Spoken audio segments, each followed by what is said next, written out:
ওর বলছিলাম আমি বারবার করে যে আমি বলছি আসবো না, আমার টানতে টানতে এই জায়গায় নিয়ে এসে বললাম। আর কি হয়েছে তুমি এরকম কথা? আস্তে আস্তে আস্তে।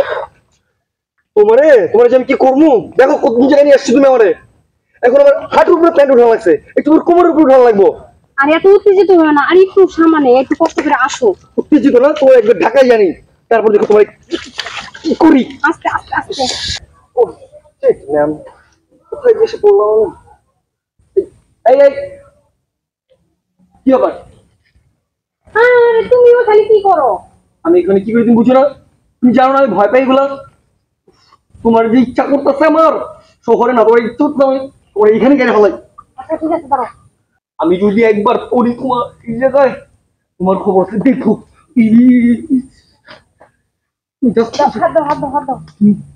হাত দাও, হাতটা দাও। ধরো ধরো ধরো ধরো। তুমিও আস্তে একটা পোলা পানির মতন আসো। আর একটু সামানি, আর একটু কষ্ট করো। একটু কত তুমি আমার এক পায়ে হাঁটাইছো।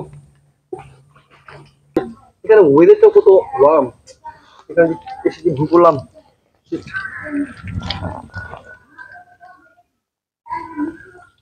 কি হলো, তুমি ওখানে খাড়া আছো কেন? আসো। কিভাবে আসবো? দেখতে পাচ্ছ না এটা কি খারাপ? আর দেখে তো মনে হচ্ছে অনেক পিচ্ছিল। যদি আমি পিছলে পড়ে যাই, আমার হাতটা ভেঙে যায়, তখন কি হবে? কিছু হবে না, আসো। কিছু হবে না, কিছু হবে না। না তোমার যে আমি কি করবো, ঢাকায় যাও তুমি শুধু একবার। আচ্ছা ঠিক আছে, আসো। আর একটুখানি এই এই রাস্তাটা পার হলে আর একটু। আরে এই রাস্তাটা পার হইলে এই যে বাড়ি, তুমি কেন বাড়ি দেখতেছো না? একটু কষ্ট করে আসো। আসো আসো। তুমি দেখো। ও মা গো, আমার কোমর, আমার কোমর, তোমার কারণে আমার কোমরটা ভেঙে গেছে। তুমি তো ব্যালেন্স রাখতে পারো না, আমি কি তোমার ফালাই দিছি নাকি? তোরে যে কি করবো আমি, ঢাকা গেলে আমার ঘর।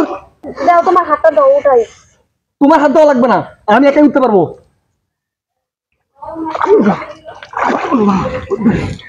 ওই দেখো এই কারণে তোমার কইছিলাম দাও, হাতটা দাও, তুমি তো দিলা না। শয়তানের বাচ্চা, আমি একবার এখান থেকে উঠি তোর বৈশা থাকতে করে আমি তালাক দিব, দেখিস। জামাই কিরে মা, জামাই বললো কেন?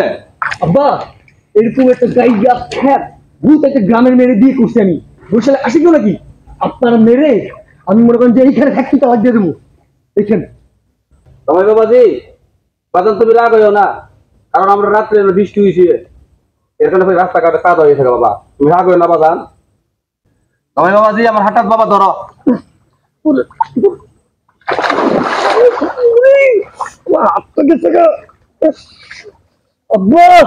হাই হাই হাই রে, আমার জামাইটা কষ্ট করতেছে রে। হাই হাই হাই, তোরে তালাক দিব আমি, তোরে তালাক দিব, তোর সাথে সংসার করবো আমি। তোর কারণে আমি 2-3 বার এখানে পড়ে গেছি, আমার কোমরটা লাগছে, আমার হাতটা ব্যথা হয়েছে নি। তোর একবার ঢাকা জানি, তারপর যে কি করি দেখিস। তোর বারবার করে বলছিলাম আমি যে তোর বাপের বাড়ি বরিশালে আসবো না, তারপর কি করলি তুই? জোরে জোরে করে টানাটানি করে নিয়ে আসলি। ইস কি অবস্থা দেখো, এগুলো কি কি বললা তুমি? তুমি পিছলা খেয়ে পড়ে গেছো গা পানির মধ্যে, এর জন্য তুমি আমার তালাক দিয়ে দিবা? তোরে তালাক দিব না তো কি করবো? হ্যাঁ, তোর মতো একটা ফকিন্নি মেয়ের বিয়ে করা আজকে আমার এই দুর্দশা। জামাই বাবাজি, তুমি তো বাবা জানি শুনে গ্রাম দেশে বিয়া করছো, আজকে তুমি ফেরা যাও না, কারণ আমার হুইন নিয়ে কইতাছো, আমার দিয়ে হুইন নিয়ে জি কইতাছো, এই কথাবার্তা তোমার ঠিক হইতেছে? ফকিন্নি বলবো না কি বলবো? হ্যাঁ ইয়ার খ্যাত ভূত আনকালচার পিপল। এই আপনি চুপ থাকেন, ফকিন্নি বলবো না কি বলবো? হ্যাঁ হ্যাঁ ইয়ার খ্যাত আনকালচার পিপল। আমার সানগ্লাসটা গেল কোথায়? কান্না লেগে গেছে, আমার কোনো দামি সানগ্লাসটা।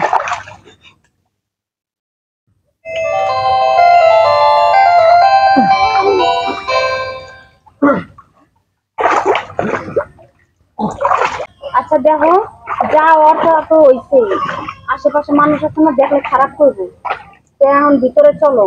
আর তুমি যদি আমার তালাক দিয়ে ফিরে যাও গা এই সামান্য বিষয়ে, তাহলে আমার কি হবো কত? এই ফকিন্নির বাচ্চা, মানুষ কি বলবো? মান সম্মান এত ভয় খয়রাতির বাচ্চা। তাহলে এই রাস্তাঘাট না এরকম থাকতো না। একবার আমি ঢাকা যাই নেই, তারপর তোর আমি তালাক দিব। আমার একটা ধরো তো, জানোয়ারের বাচ্চা। নিজে ইচ্ছা করবি ওরে, আমার বাপের ওগাইলে আমার ওগাইলে। এই তুমি কি বলছো? বিয়ে হয়ে সিস্টেম কর, সিস্টেম কর।